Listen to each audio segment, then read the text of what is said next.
Good morning, students. Today we are going to start with the proportion.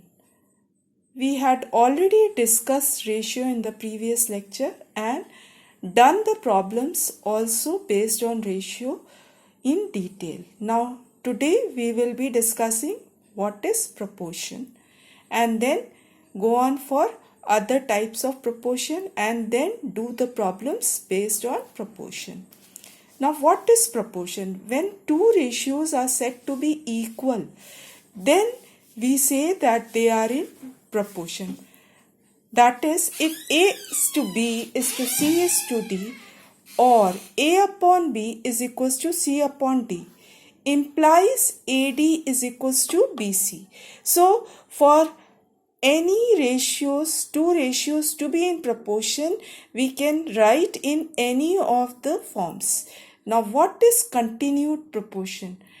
Now, in continued proportion, we have A is to B is to B is to C. And this can be extended to any number of ratios. That is, the next term will be C is to D. Then D is to E and so on. So, in this case, A upon B is equals to B upon C implies B square is equals to AC. So, this is called continued proportion. Now, what is mean proportion? Mean proportion is when A upon B is equals to B upon C. Then B is called the mean proportion.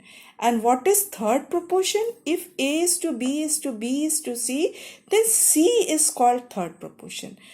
Now, please try to differentiate between all the definitions so that you can make use of them correctly while doing the sums.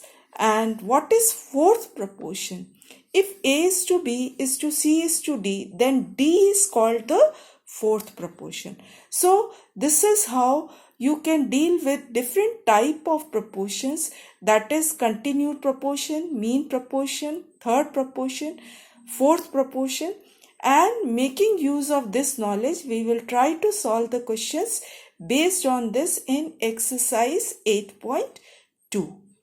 I hope, children, everything is clear to you. Now, I'll solve some of the questions of exercise 8.2. Although this exercise is very simple and very easy to do also.